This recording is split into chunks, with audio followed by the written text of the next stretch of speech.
Bonjour à tous et bienvenue à Catch Club. Alors pour info, mardi j'étais super occupé donc j'ai tourné la vidéo review de Raw très tard. Du coup je l'ai sortie aujourd'hui à midi donc vous pouvez la checker, elle est en ligne. Je vous laisse le lien juste au-dessus de l'écran comme d'habitude. Et maintenant on se retrouve pour la review de SmackDown Live du 28 mai 2019. Allez c'est parti. SmackDown commence avec un petit récap de ce qui s'est passé la semaine dernière. Donc le match entre Kofi Kingston et Sami Zayn, la victoire de Kofi Kingston puis l'attaque de Dolph Ziggler. Et ensuite on a le droit à l'entrée de Kevin Owens. Kevin Owens qui prend le micro et donc il dit que ce soir il devait commencer le show avec le Kevin Owens Show. Mais après avoir passé toute la journée en coulisses dans l'Oklahoma, Kevin Owens dit qu'il a compris qu'il n'y aurait rien de pire que de faire son show devant ce public horrible. Puis il explique qu'il va affronter Kofi Kingston dans quelques minutes, mais il tient à préciser quelque chose, ce n'est pas lui qui a attaqué Big E la semaine dernière. Donc pour ceux qui ont vu ma review de Raw justement, je vous l'avais précisé, Corey Graves avait dit qu'on ne savait pas qui avait attaqué Big E, on ne pouvait pas être sûr que c'était Kevin Owens, et maintenant Kevin Owens nous assure que ce n'était pas lui non plus. Du coup forcément en fait certains fans commencent à penser que Big E faisait semblant de s'être fait attaquer en coulisses, et que du coup potentiellement on pourrait avoir un heel turn de Big E prochainement. Personnellement j'espère pas parce que je ne souhaite pas voir le New Day séparé, mais dites-moi ce que vous en pensez dans les commentaires. Est-ce que vous pensez qu'on va assister à un heel turn de Big E? Est-ce que Big E va devenir un méchant et trahir Kofi Kingston? Et donc Owens continue son speech en disant qu'il est une bonne personne et qu'il n'aurait jamais attaqué quelqu'un en coulisses, il n'aurait jamais fait ça. Il dit que si les New Day veulent lui reprocher quelque chose, ils peuvent lui reprocher les douleurs de Xavier Woods ces dernières semaines suite aux attaques de Kevin Owens, et ils peuvent également lui reprocher le fait que Kofi Kingston va perdre son titre contre Dolph Ziggler à WWE Super Showdown suite aux blessures que va infliger Kevin Owens ce soir à Kofi. Puis il s'adresse à Dolph Ziggler et justement il dit que si Dolph Ziggler gagne le titre, il pourra le remercier en lui donnant une opportunité et donc un match. Mais Kevin Owens a été interrompu par Kofi Kingston et donc Kofi lui a dit d'arrêter tous ses mensonges, arrêter de vouloir se faire passer pour une bonne personne et arrêter de dire que ce n'est pas lui qui a attaqué Big E. Il dit que Kevin Owens pense pouvoir lui faire mal, mais que ça ne va pas être le cas, et ce soir Kofi va défendre Big E. Kofi termine en disant que ce soir Kevin Owens partira en ayant compris pourquoi est-ce que Kofi est le champion. Et donc forcément Kofi Kingston, Kevin Owens, ça nous donne un bon match, ça nous donne même un long match de 17 minutes hier à SmackDown. Et au final c'est Kofi Kingston qui a remporté le match avec son Trouble in Paradise. Ensuite on fait un tour en coulisses et d'un côté on voit Shane McMahon qui est en train de discuter avec Drew McIntyre et Elias.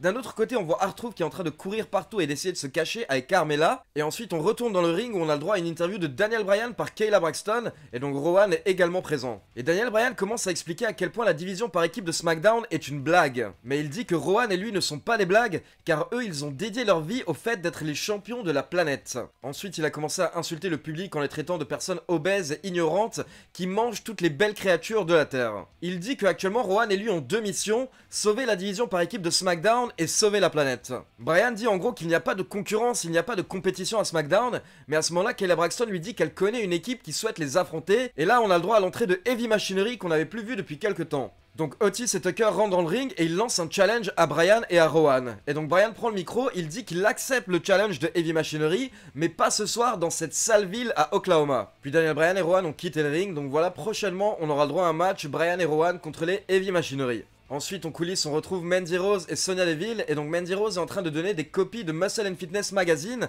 car en fait, elle a fait la couverture de la version féminine. Et du coup, elle croise Ember Moon et elle lui donne toutes les copies en lui disant « Tiens, t'en auras bien besoin ». On passe donc au second match de la soirée, Carmella contre Mandy Rose, et donc Carmella n'est pas accompagnée par R-Truth pour info. Le match a duré environ 3 minutes, et à la fin du match, Sonya Deville est montée sur les bords du ring pour distraire Carmella, ce qui a permis à Mandy Rose de lui porter un roll-up pour la victoire. Ensuite, on a nouveau vu le champion 24/7 en coulisses éviter une attaque de Jinder Mahal, puis on a vu une nouvelle vignette, une nouvelle promo préenregistrée de Aleister Black, et en gros il dit qu'il sait que tout le monde attend qu'il choisisse un adversaire, mais Black explique que non, c'est lui qui attend ici patiemment, il attend que quelqu'un l'attaque, et il demande même, il souhaite que quelqu'un vienne essayer de se battre contre lui. Donc voilà, c'est cool ces petites promos d'Aleister Black, mais bon, il serait peut-être temps de le ramener à SmackDown maintenant, parce qu'honnêtement ces promos pour le moment ne font pas avancer les choses. Ensuite on a le droit à l'entrée de Shane McMahon, Drew McIntyre et Elias, et en fait hier soir c'était censé être la soirée d'appréciation de Shane McMahon, en gros une soirée à la gloire de Shane McMahon. Et Shane a pris le micro en disant qu'il ne savait pas s'il devait faire cette soirée,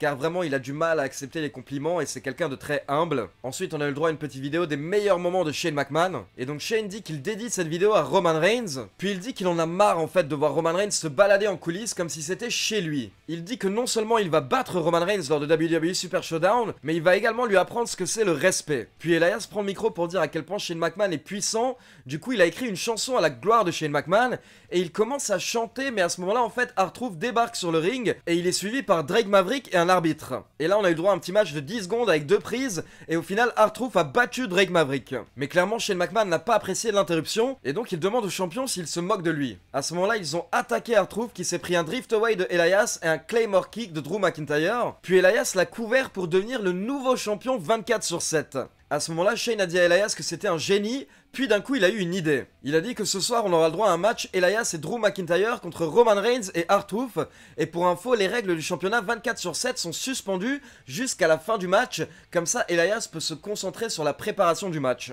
Ensuite, on retrouve Kayla Braxton en coulisses et elle est en train d'interviewer Lacey Evans qui est en train de prendre un thé avec Charlotte Flair, et donc on peut voir que les deux catcheuses sont en train de devenir amies. Ensuite, on nous annonce un nouveau match pour WWE Super Showdown. Lars Sullivan va affronter la Lucha House Party 1 contre 3. Et maintenant, on passe au troisième match de la soirée. C'était donc Lacey Evans contre Bayley et on avait Charlotte Flair qui était autour du ring aux commentaires. Et vers la fin du match, Bayley et Lacey Evans se sont retrouvés à l'extérieur du ring. Et à ce moment-là, Charlotte Flair s'est levée pour un petit peu confronter Bayley qui a mis un coup à Charlotte Flair. Puis une fois que les deux catcheuses sont remontées dans le ring, Lacey Evans a essayé de profiter d'une distraction de Charlotte Flair pour porter le tombé sur Bayley, mais Bayley a contré le tombé avec son propre roll-up pour la victoire. Donc vainqueur Bayley en environ 9 minutes. Et après le match, en fait, on se retrouve avec Lacey Evans et Charlotte dans le ring, et là, étonnamment, Lacey Evans attaque Charlotte. Mais Charlotte ne se laisse clairement pas faire, et elle porte un big boot à Lacey Evans.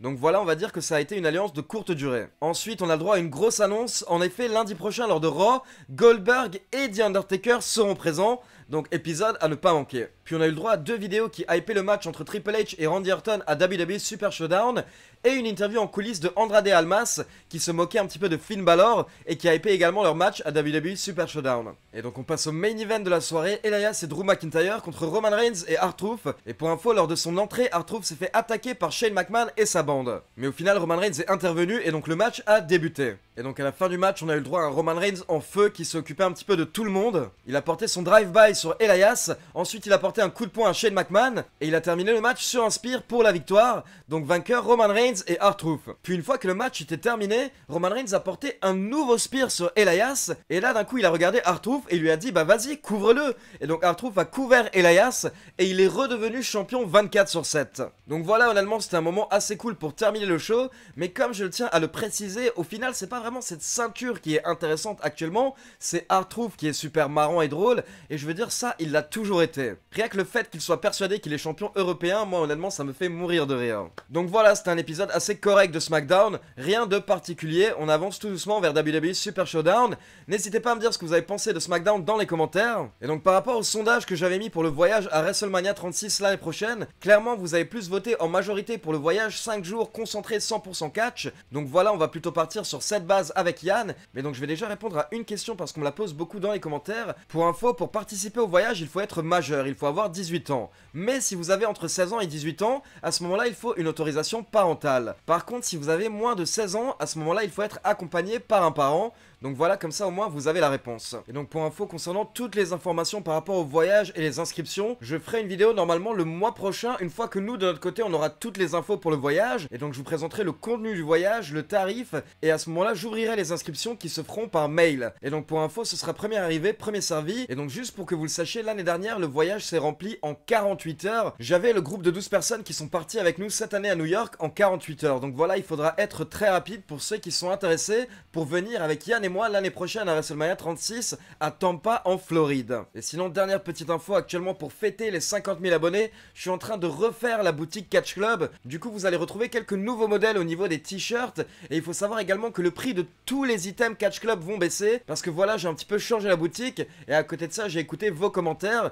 Donc tous les t-shirts seront maintenant à moins de 20 €, et j'ai également fait entre moins 5 et moins 8 € sur les pulls, et il y a également des mugs Catch Club officiels maintenant. Donc voilà, la nouvelle boutique arrive d'ici ce week-end au plus tard. Comme d'habitude, n'oubliez pas de liker la vidéo, de vous abonner à la chaîne et de cliquer sur la petite cloche pour être informé de la sortie des prochaines vidéos. Et donc on se retrouve demain ou après-demain pour ma vidéo pronostic de NXT TakeOver qui a lieu ce week-end. Et sinon, un petit conseil pour ceux qui aiment écouter les podcasts en anglais, aujourd'hui il y a le nouveau podcast de Chris Jericho, Talk is Jericho, qui est sorti avec comme invité John Moxley, donc Dean Ambrose, et le podcast a été tourné il y a quelques jours autour du week-end de Double or Nothing.